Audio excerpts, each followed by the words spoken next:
But yeah, the Democratic Party is divided. The younger generation has gone woke and progressive, and they have been fooled by Hamas in disguise. They have been told that they're marching for the rights of Palestinians and for the lives of Palestinians, but they're not.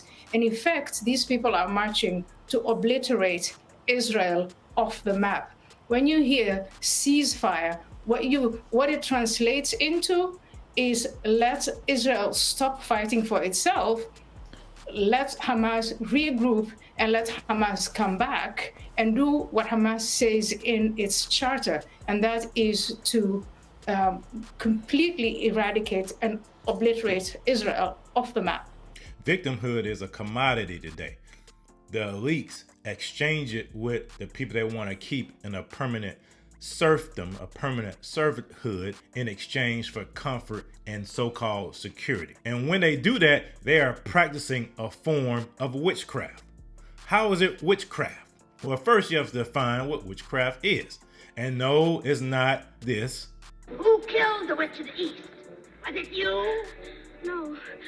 No, it was an accident. I didn't mean to kill anybody. Well, my little pretty, I can cause accidents too. That's not the kind of witchcraft that I'm talking about. The witchcraft I'm talking about is when you use emotional manipulation to get people to do what you want them to do. It's akin to casting a spell to them.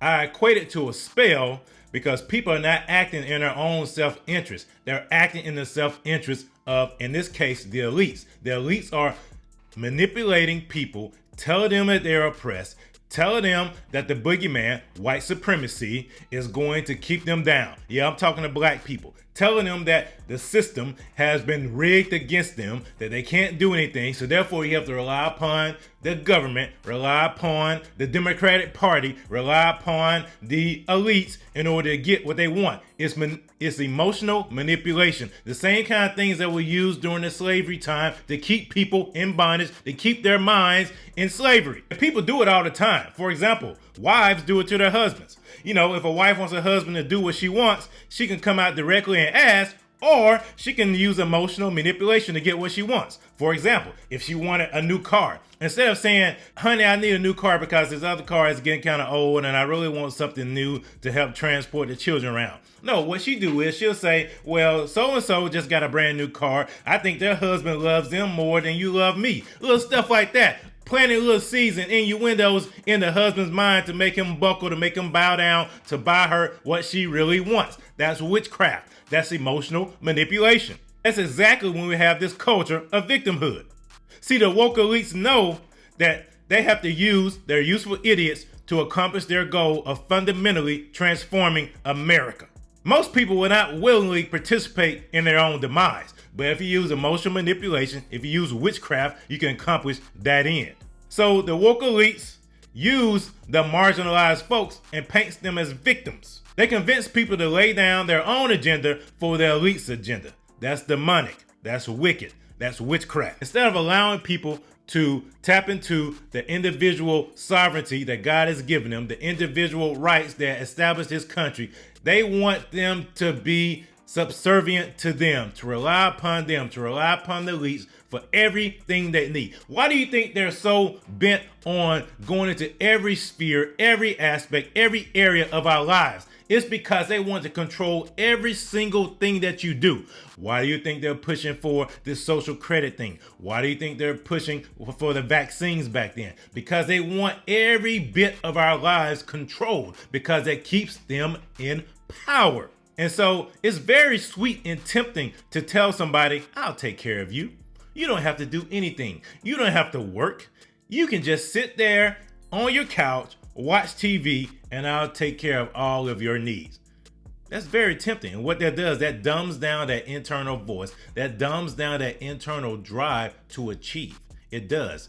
It sears it. It silences it. And so people no longer have that drive to succeed. People are easier to control when they're sheep.